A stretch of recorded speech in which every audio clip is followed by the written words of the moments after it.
Hello hi ನಮಸ್ಕಾರ ಸ್ನೇಹಿತರೆ, government YouTube ಚಾನಲ್ಗೆ ಸ್ವಾಗತ. ಈ ಒಂದು ವಿಡಿಯೋದಲ್ಲಿ ನಿಮಗೆ ಕಲ್ಯಾಣ ಕರ್ನಾಟಕದಲ್ಲಿ ಕರೆದಿರುವಂತಹ ಪೋಸ್ಟ್ ಬಗ್ಗೆ ತಿಳಿಸ್ಕೊಡಕ್ ಬಂದಿದ್ದೀನಿ ಸ್ನೇಹಿತರೆ. ಸೊ ಕರ್ನಾಟಕದಲ್ಲಿ ಏನು ಕಲ್ಯಾಣ ಕರ್ನಾಟಕ, ನಮ್ಮ ಹೈದರಾಬಾದ್ ಕರ್ನಾಟಕ ರೀಜನ್ ಇದೆ, ಆ ಒಂದು ಜಾಗದಲ್ಲಿ SDA, FDA ಹುದ್ದೆಗಳು ಕರೆದಿದ್ದಾರೆ. ಆ, ಹಲವಾರು ಡಿಪಾರ್ಟ್ಮೆಂಟ್ಸ್ಗೆ ಕರೆದಿದ್ದಾರೆ ಸ್ನೇಹಿತರೆ. ಸೊ ಇದನ್ನ ನಿಮ್ಗೆ ತಿಳಿಸ್ಕೊಡಕ್ ಬಂದಿದ್ದೀನಿ ಸ್ನೇಹಿತರೆ, ಓಕೆನಾ. ಸೊ ಈ ಒಂದು ವಿಡಿಯೋ ಇಷ್ಟ ಆದ್ರೆ ಲೈಕ್ ಮಾಡಿ, ಶೇರ್ ಮಾಡಿ, ಹಾಗೆ ಸಬ್ಸ್ಕ್ರೈಬ್ ಮಾಡ್ಕೊಳ್ಳಿ ಸ್ನೇಹಿತರೆ. ಇಲ್ಲಿ ನೋಡಿ, ಕಲ್ಯಾಣ ಕರ್ನಾಟಕ KEA ರಿಕ್ರೂಟ್ಮೆಂಟ್ 2025, ಓಕೆನಾ. ಸೊ ಇದ್ರದ್ದು ಪೋಸ್ಟ್ ಯಾವುದು, ಎಲಿಜಿಬಿಲಿಟಿ ಏನು, ಫೀಸ್ ಎಷ್ಟು, ಎಕ್ಸಾಮ್ ಡೀಟೇಲ್ಸ್, ಮತ್ತೆ ಏನೆಲ್ಲ ಡಾಕ್ಯುಮೆಂಟ್ಸ್ ಬೇಕು, ಪ್ರತಿಯೊಂದು ಡೀಟೇಲ್ಸ್ ಈ ಒಂದು ವಿಡಿಯೋದಲ್ಲಿ ತಿಳಿಸ್ಕೊಡ್ತೀನಿ. ಕಂಪ್ಲೀಟ್ ಆಗಿ ನೋಡಿ ಸ್ನೇಹಿತರೆ, ಓಕೆನಾ. ಸೊ ಇನ್ನು ನೀವು ಏನಾದರೂ ನಮ್ಮ ಯೂಟ್ಯೂಬ್ ಚಾನಲ್ ಸಬ್ಸ್ಕ್ರೈಬ್ ಮಾಡ್ಕೊಂಡಿಲ್ಲ ಅಂದ್ರೆ ಈಗಲೇ ಸಬ್ಸ್ಕ್ರೈಬ್ ಮಾಡ್ಕೊಳ್ಳಿ, ಹಾಗೆ ಬೆಲ್ ಬಟನ್ ಕೂಡ ಪ್ರೆಸ್ ಮಾಡ್ಕೊಳ್ಳಿ. ಟೆಲಿಗ್ರಾಮ್ ಅಥವಾ ವಾಟ್ಸ್ಆಪ್ ಗ್ರೂಪ್ ಕೂಡ ಜಾಯ್ನ್ ಆಗ್ಬೋದು, ಅಲ್ಲಿ ಕೂಡ ನಿಮಗೆ ಲೇಟೆಸ್ಟ್ ಅಪ್ಡೇಟ್ಸ್ ಬಿಡ್ತಾ ಇರ್ತೀವಿ ಸ್ನೇಹಿತರೆ, ಓಕೆನಾ. ಸೊ ಇದೆಲ್ಲ ಲಿಂಕ್ ಗಳನ್ನ ಡಿಸ್ಕ್ರಿಪ್ಷನ್ ಅಲ್ಲಿ ಕೊಟ್ಟಿರ್ತೀನಿ, ಚೆಕ್ ಮಾಡ್ಕೊಂಡು ಅಪ್ಲಿಕೇಶನ್ ಅಪ್ಲೈ ಮಾಡ್ಕೊಳ್ಳಿ ಸ್ನೇಹಿತರೆ. KEA ಕರೆದಿರುವಂತದ್ದು. ಸೊ 371J ಏನಿದೆ ನಮ್ಮ ಕಲ್ಯಾಣ ಕರ್ನಾಟಕದಲ್ಲಿ, ಸೊ ಅಲ್ಲಿ 321 ವೇಕೆನ್ಸಿಗಳಿದಾವೆ ಸ್ನೇಹಿತರೆ. ಸೊ 321 ವೇಕೆನ್ಸಿಗಳಿದಾವೆ, ಅದನ್ನ ಆದಷ್ಟು ಬೇಗ ಅಪ್ಲಿಕೇಶನ್ ಅಪ್ಲೈ ಮಾಡ್ಕೋಬಹುದಾಗಿರುತ್ತೆ. ಸೊ ನಮ್ಮ BDA ದಲ್ಲಿರ್ಬೋದು, KSDL, RGUHS, KKRTC, DTE, ಹಲವಾರು ಡಿಪಾರ್ಟ್ಮೆಂಟ್ ಗಳಲ್ಲಿ ಕರೆದಿದ್ದಾರೆ ಸ್ನೇಹಿತರೆ, ಓಕೆನಾ. ಸೊ 10 ನವೆಂಬರ್ 2025 ಲಾಸ್ಟ್ ಡೇಟ್ ಆಗಿರುತ್ತೆ ಸ್ನೇಹಿತರೆ. 10 ನವೆಂಬರ್ ಒಳಗಡೆ ನೀವು ಕಂಪ್ಲೀಟ್ ಆಗಿ ಅಪ್ಲಿಕೇಶನ್ ಅಪ್ಲೈ ಮಾಡಿರ್ಬೇಕಾಗಿರುತ್ತೆ. ನೋಡಿ, BDA ದಲ್ಲಿ FDA, ಕೋರ್ಟ್ ಕ್ಲರ್ಕ್ ಮತ್ತೆ ರೆವಿನ್ಯೂ ಇನ್ಸ್ಪೆಕ್ಟರ್ ಆಗಿ ಕರೆದಿದ್ದಾರೆ, ಮತ್ತೆ BDA ದಲ್ಲಿ SDA ಕರೆದಿದ್ದಾರೆ. ಸೊ ಟೋಟಲ್ BDA ದಲ್ಲಿ 7 ಪೋಸ್ಟ್ ಇದಾವೆ. KSDL ಅಲ್ಲಿ ಜೂನಿಯರ್ ಆಫೀಸರ್ ಮಾರ್ಕೆಟಿಂಗ್ ಗೆ, ಸೇಲ್ಸ್ ರೆಪ್ರೆಸೆಂಟೇಟಿವ್ ಮತ್ತೆ operator semi skilled, total 14 post ಗಳಿದಾವೆ ಸ್ನೇಹಿತರೆ. ಇದರಲ್ಲಿ RGUHS ಅಲ್ಲಿ junior programmer, assistant, junior assistant 4 ಹುದ್ದೆಗಳಿದಾವೆ. ಅದ ನಂತರ KKRTC ಅಲ್ಲಿ ಅಸಿಸ್ಟೆಂಟ್ ಅಕೌಂಟೆಂಟ್ ಮತ್ತೆ ಕಂಡಕ್ಟರ್ ನಿರ್ವಾಹಕ ಹುದ್ದೆ.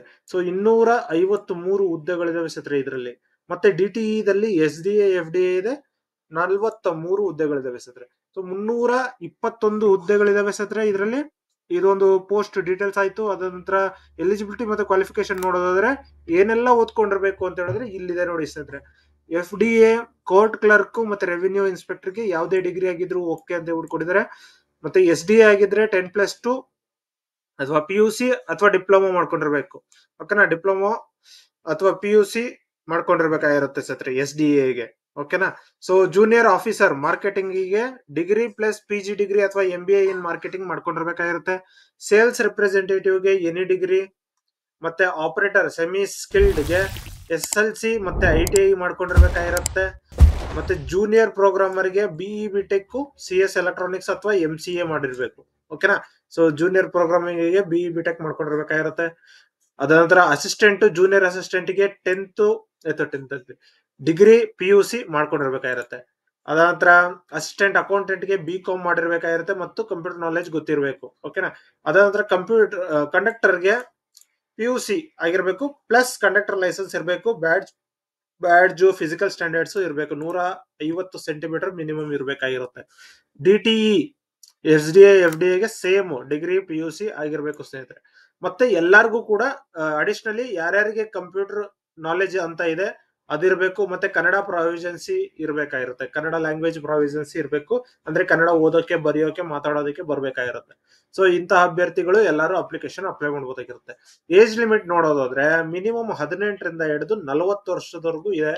2A 2B 3A 3B ಅವರಿಗೆ. ಜನರಲ್ ಗೆ 38 ವರ್ಷ, SC ST ಗೆ 43 ವರ್ಷದವರೆಗೂ ಇದೆ ಸ್ನೇಹಿತರೆ, ಓಕೆ. ಸೊ ಏಜ್ ರಿಲ್ಯಾಕ್ಸೇಷನ್ಸ್ ಈಗಾಗಲೇ ಕೊಟ್ಟಿದ್ದಾರೆ ಸ್ನೇಹಿತರೆ, ಇದನ್ನ ಗಮನದಲ್ಲಿ ಇಟ್ಕೊಂಡು ನೀವು ಅಪ್ಲಿಕೇಶನ್ ಅಪ್ಲೈ ಮಾಡಬಹುದಾಗಿರುತ್ತೆ. ಅದ ನಂತರ ನಿಮ್ಗೆ ಡಿಪಾರ್ಟ್ಮೆಂಟ್ ವೈಸ್ ಪೇ ಸ್ಕೇಲ್ ನೋಡೋದಾದ್ರೆ ನಿಮ್ಗೆ BDA, FDA ಗೆ 44,000ದಿಂದ 83, SDA ಗೆ 34,000ದಿಂದ 67, ಜೂನಿಯರ್ ಆಫೀಸರ್ ಮಾರ್ಕೆಟಿಂಗ್ ಗೆ 61,000ದಿಂದ 1,12,000 ಇದೆ. ಸೇಲ್ಸ್ ರೆಪ್ರೆಸೆಂಟೇಟಿವ್ ಆದ್ರೆ 33,000ದಿಂದ 57,000ವರೆಗೂ ಇದೆ.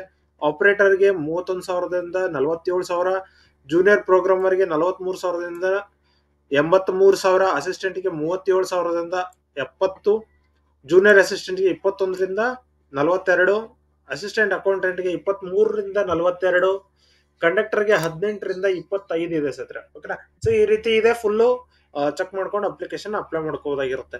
ಸೊ ಯಾವ ರೀತಿ ಅಪ್ಲೈ ಮಾಡಬೇಕು ಅಂತ ಹೇಳೋದಾದ್ರೆ ಲಿಂಕ್ ನಾನು ಡಿಸ್ಕ್ರಿಪ್ಷನ್ ಕೊಟ್ಟಿರ್ತೀನಿ, ಅದನ್ನು ಕ್ಲಿಕ್ ಮಾಡ್ಕೊಂಡು ನೀವು ಅಪ್ಲಿಕೇಶನ್ ಅಪ್ಲೈ ಮಾಡಬಹುದಾಗಿರುತ್ತೆ. ಓಕೆನಾ. ಸೊ ಡೈರೆಕ್ಟ್ ಆಗಿ ಇಲ್ಲಿ ನೋಡಿ ಏನು ಅಪ್ಲಿಕೇಶನ್ ಫೀ ಒಂದು ಹೇಳ್ಬಿಡ್ತೀನಿ. ಸೊ ಅಪ್ಲಿಕೇಶನ್ ಫೀ ಬಂದು general OBC 2A 2B 3A 3B ಅವರಿಗೆ 750 ರೂಪಾಯಿ ಇದೆ. SC ST category 1 XRS man ಮತ್ತೆ ಟ್ರಾನ್ಸ್ಜೆಂಡರ್ಗೆ 500 ರೂಪಾಯಿ ಇದೆ. PWDಗೆ 250 ರೂಪಾಯಿ ಇದೆ ಸ್ನೇಹಿತರೆ. ಓಕೆನಾ. ಸೊ ಅಡಿಷನಲ್ ಪೋಸ್ಟ್ ನೀವೇನಾದ್ರೂ ಎಕ್ಸ್ಟ್ರಾ ಪೋಸ್ಟ್ ಗಳನ್ನ ಅಪ್ಲೈ ಮಾಡ್ತಾ ಇದೀರಿ ಅಂತ ಹೇಳಿದ್ರೆ ಸೊ 100 ರೂಪೀಸ್ ಎಕ್ಸ್ಟ್ರಾ ಆಗುತ್ತೆ ಸ್ನೇಹಿತರೆ ಪರ್ ಪೋಸ್ಟ್ಗೆ. ಅಂದ್ರೆ ಇವಾಗ ನೀವು SDA ಗೆ ಅಪ್ಲೈ ಮಾಡ್ತಾ ಇದ್ದೀರಾ, ಅದ್ರ ಜೊತೆಗೆ FDA ಗೂ ಅಪ್ಲೈ ಮಾಡ್ತಾ ಇದ್ದೀರಾ, ಅದ ನಂತರ ಜೂನಿಯರ್ ಪ್ರೋಗ್ರಾಮಿಗೆ ಅಪ್ಲೈ ಮಾಡ್ತಾ ಇದ್ದೀರಾ ಅಂತ ಹೇಳಿದ್ರೆ 200 ರೂಪಾಯಿ ಎಕ್ಸ್ಟ್ರಾ ಆಗುತ್ತೆ ಅವಾಗ ನಿಮಗೆ. ಸೊ 3 ಪೋಸ್ಟ್ಗೆ ಏನು ಈ ಒಂದು 500 ರೂಪಾಯಿ ಇದೆ, SC ST ಅಂತ ಇಟ್ಕೊಂಡ್ರೆ 500 ರೂಪಾಯಿ ಇದೆ ಪ್ಲಸ್ 200 ರೂಪಾಯಿ. ಸೊ 3 ಪೋಸ್ಟ್ ನೀವು ಅಪ್ಲಿಕೇಶನ್ ಅಪ್ಲೈ ಮಾಡಬಹುದಾಗಿರುತ್ತೆ. ಓಕೆನಾ. ಅದ ನಂತರ ನೀವು ಎಕ್ಸಾಮ್ ಡೀಟೇಲ್ಸ್ ನೋಡೋದಾದ್ರೆ ಕಾಮನ್ ಎಕ್ಸಾಮ್ ಇರುತ್ತೆ, ಫಸ್ಟ್ OMR ಎಕ್ಸಾಮ್ ಇರುತ್ತೆ. OMR ಶೀಟ್ ಅಲ್ಲಿ ನೀವು ಫಿಲ್ ಅಪ್ ಮಾಡ್ಬೇಕಾಗಿರುತ್ತೆ. ಮಲ್ಟಿಪಲ್ ಚಾಯ್ಸ್ ಕ್ವಶನ್ಸ್ ಇರುತ್ತೆ. ಓಕೆನಾ. ಸೊ 4 ಆಪ್ಷನ್ ಇರುತ್ತೆ, ಯಾವ್ದಾದ್ರು ಒಂದು ಕರೆಕ್ಟ್ ಆಗಿರೋಂಥದ್ದನ್ನ ಟಿಕ್ ಮಾಡ್ಬೇಕಾಗಿರುತ್ತೆ. ಏನೇನು ನೀವು ಓದ್ಕೊಂಡಿರ್ಬೇಕು ಅಂತ ಹೇಳೋದಾದ್ರೆ general studies, Kannada and English ಮತ್ತೆ ಕಂಪ್ಯೂಟರ್ ನಾಲೆಜ್ ಇರಬೇಕಾಗಿರುತ್ತೆ. ಇದಿಷ್ಟು ನೀವು ಓದ್ಕೊಂಡು ಮತ್ತು ಸಬ್ಜೆಕ್ಟ್ ಸ್ಪೆಸಿಫಿಕ್ ನೀವು ಯಾವ ಸಬ್ಜೆಕ್ಟ್ಗೆ ಯಾವ ಪೋಸ್ಟ್ಗೆ ಅಪ್ಲೈ ಮಾಡ್ತಾ ಇದ್ದೀರಾ ಆ ಒಂದು ಪೋಸ್ಟಿನ ಡಿಪೆಂಡೆಂಟ್ ಸಬ್ಜೆಕ್ಟ್ಗೆ ನೀವು ಓದಿರ್ಬೇಕಾಗಿರುತ್ತೆ. ಅದ್ರದ್ದು ಬಗ್ಗೆ ಕ್ವಶನ್ ಕೇಳ್ತಾರೆ ಸ್ನೇಹಿತರೆ. ಮತ್ತೆ ನೆಗೆಟಿವ್ ಮಾರ್ಕಿಂಗ್ ಇದೆ ಸ್ನೇಹಿತರೆ 1/4 ಅಂತ. ಸೊ ನಿಮ್ಗೆ ಏನಾದ್ರೂ 4 ರಾಂಗ್ ಆನ್ಸರ್ ಆಯ್ತು ಅಂದ್ರೆ ನಿಮಗೆ 1 ಮಾರ್ಕ್ಸ್ ಕಟ್ ಆಗುತ್ತೆ ಸ್ನೇಹಿತರೆ. ಓಕೆನಾ. ಸೊ ಈ ರೀತಿ ಇದೆ. ಅದ ನಂತರ ಫಿಸಿಕಲ್ ಸ್ಟ್ಯಾಂಡರ್ಡ್ಸ್, ವೇಟ್ ಇದೆಲ್ಲ ನೀವು ಗಮನದಲ್ಲಿ ಇಟ್ಕೊಂಡು ನೀವು ಅಪ್ಲಿಕೇಶನ್ ಅಪ್ಲೈ ಮಾಡ್ಕೊಳ್ಳಿ. ಅದ ನಂತರ ನಿಮಗೆ ಡಾಕ್ಯುಮೆಂಟ್ ವೆರಿಫಿಕೇಶನ್ ನಡೆಯುತ್ತೆ. ಅದ ನಂತರ ಫೈನಲ್ ಮೆರಿಟ್ ಲಿಸ್ಟ್ ಇರುತ್ತೆ ಸ್ನೇಹಿತರೆ. ಸೊ ಫೈನಲ್ ಮೆರಿಟ್ ಲಿಸ್ಟ್ ಅಲ್ಲಿ ಎಕ್ಸಾಮ್ ಅಲ್ಲಿ ಮತ್ತೆ ಡಾಕ್ಯುಮೆಂಟ್ ವೆರಿಫಿಕೇಶನ್ ಅಲ್ಲಿ ಯಾವ ರೀತಿ ಮಾಡಿದ್ದೀರಾ ಅನ್ನೋದನ್ನ ನೋಡ್ಕೊಂಡು ಮತ್ತೆ ಕನ್ನಡ ಲ್ಯಾಂಗ್ವೇಜ್ ಟೆಸ್ಟ್ ಎಷ್ಟಿದೆ ಅಂತ ನೋಡ್ಕೊಂಡು ಅವರು ನಿಮ್ಗೆ ಫೈನಲ್ ಲಿಸ್ಟ್ ಬಿಡ್ತಾರೆ ಸ್ನೇಹಿತರೆ. ಓಕೆನಾ. ಸೊ ಲಾಸ್ಟ್ ಡೇಟ್ ಬಂದು ನಿಮಗೆ 10ನೇ ತಾರೀಕು ನವೆಂಬರ್ 2025 4 ಗಂಟೆ ಆಗಿರುತ್ತೆ. So last date fee pay ಮಾಡೋದಕ್ಕೆ 11ನೇ ತಾರೀಕು ನವೆಂಬರ್ 2025 ಲಾಸ್ಟ್ ಫೀ ಪೇ ಮಾಡೋದಕ್ಕೆ. ಓಕೆ.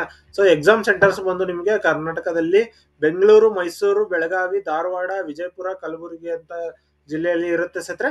ಸೊ ನಿಮ್ಗೆ ಏನಾದ್ರು ಇಂಪಾರ್ಟೆಂಟ್ ಲಿಂಕ್ಸ್ ನೋಡೋದಾದ್ರೆ ಅಫಿಷಿಯಲ್ ನೋಟಿಫಿಕೇಶನ್ ಇದೆ, ಇಲ್ಲಿ ಕ್ಲಿಕ್ ಮಾಡ್ಕೊಂಡ್ರೆ ಡೈರೆಕ್ಟ್ ಆಗಿ ಸೊ ಈ ಒಂದು ನೋಟಿಫಿಕೇಶನ್ ಓಪನ್ ಆಗುತ್ತೆ ಸ್ನೇಹಿತರೆ. ಈ ನೋಟಿಫಿಕೇಶನ್ ಅಲ್ಲಿ ಕಂಪ್ಲೀಟ್ ಡೀಟೇಲ್ಸ್ ನಿಮ್ಗೆ ಏನ್ ತಿಳಿಸ್ಕೊಟ್ಟಿದ್ದೆ ಪ್ರತಿ ಒಂದು ಇದೆ ಸ್ನೇಹಿತರೆ. ಸೊ ಯಾರೆಲ್ಲ ಈಗ ನೋಡಿದ್ರಿ ಅವರು ಕನ್ನಡದಲ್ಲಿ ಇರುವಂತಹ ಅಭ್ಯರ್ಥಿಗಳು ಅಪ್ಲಿಕೇಶನ್ ಅಪ್ಲೈ ಮಾಡಬಹುದಾಗಿರುತ್ತೆ ನೋಡಿ. ಸೊ ಕರ್ನಾಟಕ ಪರೀಕ್ಷಾ ಪ್ರಾಧಿಕಾರ, ಬೆಂಗಳೂರು ಅಭಿವೃದ್ಧಿ ಪ್ರಾಧಿಕಾರ ಮತ್ತು Karnataka soap and detergent limited, Rajiv Gandhi ಆರೋಗ್ಯ ವಿಜ್ಞಾನಿಗಳ ವಿಶ್ವವಿದ್ಯಾಲಯ, ಕರ್ನಾಟಕ ಕಲ್ಯಾಣ ರಸ್ತೆ ಸಾರಿಗೆ ನಿಗಮ ಮತ್ತು ತಾಂತ್ರಿಕ ಶಿಕ್ಷಣ ಇಲಾಖೆ. ಸೊ ಇಷ್ಟು ಕರೆದಿದ್ದಾರೆ. ಸೊ ಈಗಾಗಲೇ ತಿಳಿಸಿದ ಹಾಗೆ ನಿಮಗೆ ಜೂನಿಯರ್ ಪ್ರೋಗ್ರಾಮರ್, ಸಹಾಯಕ, ಕಿರಿಯ ಸಹಾಯಕ, SDA, FDA, ಕಿರಿಯ ಅಧಿಕಾರಿ, ಮಾರಾಟ ಪ್ರತಿನಿಧಿ, ಆಪರೇಟರ್, ಸಹಾಯಕ ಲೆಕ್ಕಿಕ, ನಿರ್ವಾಹಕ, ಈ ರೀತಿ ಹಲವಾರು ಪೋಸ್ಟ್ಗಳಿದಾವೆ. ಏನು ಎಲ್ಲದನ್ನೂ ಕೂಡ ನಿಮಗೆ ತಿಳಿಸ್ಕೊಟ್ಟಿದ್ದೀನಿ, ಅದೇ ಇರೋದು ಸ್ನೇಹಿತರೆ. ಸೊ ಇದನ್ನು ನೀವು ಗಮನದಲ್ಲಿ ಇಟ್ಕೊಂಡು ಫುಲ್ ನೋಟಿಫಿಕೇಶನ್ ಬೇಕು ಅಂತ ಹೇಳಿದ್ರೆ ಫುಲ್ ಕಂಪ್ಲೀಟ್ ಆಗಿ ಮತ್ತೆ ಓದಿ ನೀವು ಅಪ್ಲಿಕೇಶನ್ ಅಪ್ಲೈ ಮಾಡಬಹುದಾಗಿರುತ್ತೆ. ಅಪ್ಲಿಕೇಶನ್ ಫಾರ್ಮ್ ಅಂತ ಏನಿದೆ ಇದನ್ನ ಲಿಂಕ್ ನ ಕ್ಲಿಕ್ ಮಾಡ್ಕೊಂಡ್ರೆ ಸೊ ಇಲ್ಲಿ ನೀವು ಡಿಜಿ ಲಾಕರ್ ಮುಖಾಂತರ ನೀವು ಲಾಗಿನ್ ಆಗ್ಬೇಕಾಗುತ್ತೆ. ಕ್ಯಾಂಡಿಡೇಟ್ ರಿಜಿಸ್ಟರ್ ಡಿಜಿ ಲಾಕರ್ ಅಂತ ಏನಿದೆ ಕ್ಲಿಕ್ ಮಾಡ್ಕೊಂಡ್ರೆ ಇಲ್ಲಿ ನೀವು ಸೊ ಇದಕ್ಕೆ ಎಸ್ ಕೊಡ್ಬೇಕಾಗಿರುತ್ತೆ. ಎಸ್ ಕೊಟ್ಟಿದ ತಕ್ಷಣ ಡಿಜಿ ಲಾಕರ್ ಓಪನ್ ಆಗುತ್ತೆ. ಇಲ್ಲಿ ಫೋನ್ ನಂಬರ್ ಅಥವಾ ನಿಮ್ಮ ಆಧಾರ್ ನಂಬರ್ ಹಾಕಿ ನೆಕ್ಸ್ಟ್ ಕೊಟ್ಕೊಂಡು ನೀವು ಫಿಲ್ ಮಾಡ್ತಾ ಹೋಗ್ಬೇಕಾಗಿರುತ್ತೆ ಸ್ನೇಹಿತರೆ. ಓಕೆನಾ. ಸೊ ಅದ್ರ ಪ್ರಕಾರನೇ ನಿಮಗೆ ಇಲ್ಲಿ ಫಿಲ್ ಆಗುತ್ತೆ ಸ್ನೇಹಿತರೆ. ಓಕೆನಾ. ಸೊ ಇದಿಷ್ಟು ಈ ಒಂದು ವಿಡಿಯೋದಲ್ಲಿ ತಿಳಿಸ್ಕೊಡ್ತೀನಿ. KEA ಕಲ್ಯಾಣ ಕರ್ನಾಟಕ ಬಗ್ಗೆ ತಿಳಿಸ್ಕೊಡ್ತೀನಿ ಸ್ನೇಹಿತರೆ. ಹೀಗೆ ಹಲವಾರು ವಿಡಿಯೋಗಳನ್ನ ಅಪ್ಲೋಡ್ ಮಾಡಿದೀವಿ ಸ್ನೇಹಿತರೆ. ಗಮನದಲ್ಲಿ ಇಟ್ಕೊಂಡು ಅಪ್ಲಿಕೇಶನ್ ಅಪ್ಲೈ ಮಾಡ್ಕೊಳ್ಳಿ. ಸೊ ನಿಮ್ಗೆ ಹೆಲ್ಪ್ಫುಲ್ ಆಗುತ್ತೆ ಸ್ನೇಹಿತರೆ. ಓಕೆನಾ. ಸೊ ನಮ್ಮ ಯೂಟ್ಯೂಬ್ ಚಾನಲ್ ನ ಸಬ್ಸ್ಕ್ರೈಬ್ ಮಾಡ್ಕೊಳ್ಳಿ. ಹಾಗೆ ನಿಮ್ಮ ಎಲ್ಲ ಸ್ನೇಹಿತರಿಗೂ ಕೂಡ ಈ ಒಂದು ವಿಡಿಯೋನ ಶೇರ್ ಮಾಡಿ. ಹಾಗೆ ಇನ್ನು ನೀವು ನಮ್ಮ ವಾಟ್ಸ್ಆಪ್ ಗ್ರೂಪ್ ಅಥವಾ ಟೆಲಿಗ್ರಾಮ್ ಗ್ರೂಪ್ ಜಾಯ್ನ್ ಆಗಿಲ್ಲ ಅಂದ್ರೆ ಈಗಲೇ ಜಾಯ್ನ್ ಆಗಿ. ಇನ್ನು ನಿಮಗೆ ಲಾಸ್ಟ್ ಡೇಟ್ ಇರುವಂತಹ ಪೋಸ್ಟ್ಗಳು ಇಲ್ಲಿ ಬಿಡ್ತಾ ಇರ್ತೀವಿ. ಸೊ ಇದನ್ನ ನೀವು ನೋಡ್ಕೊಂಡು ಅಪ್ಲಿಕೇಶನ್ ಅಪ್ಲೈ ಮಾಡಬಹುದಾಗಿರುತ್ತೆ ಸ್ನೇಹಿತರೆ. ಓಕೆನಾ. ಸೊ ಇದಿಷ್ಟು ಈ ಒಂದು ವಿಡಿಯೋದಲ್ಲಿ ತಿಳಿಸ್ಕೊಡ್ತೀನಿ. ಈ ಒಂದು ವಿಡಿಯೋ ಇಷ್ಟ ಆದ್ರೆ ಲೈಕ್ ಮಾಡಿ, ಶೇರ್ ಮಾಡಿ, ಸಬ್ಸ್ಕ್ರೈಬ್ ಮಾಡ್ಕೊಳ್ಳಿ ಸ್ನೇಹಿತರೆ. ಧನ್ಯವಾದಗಳು.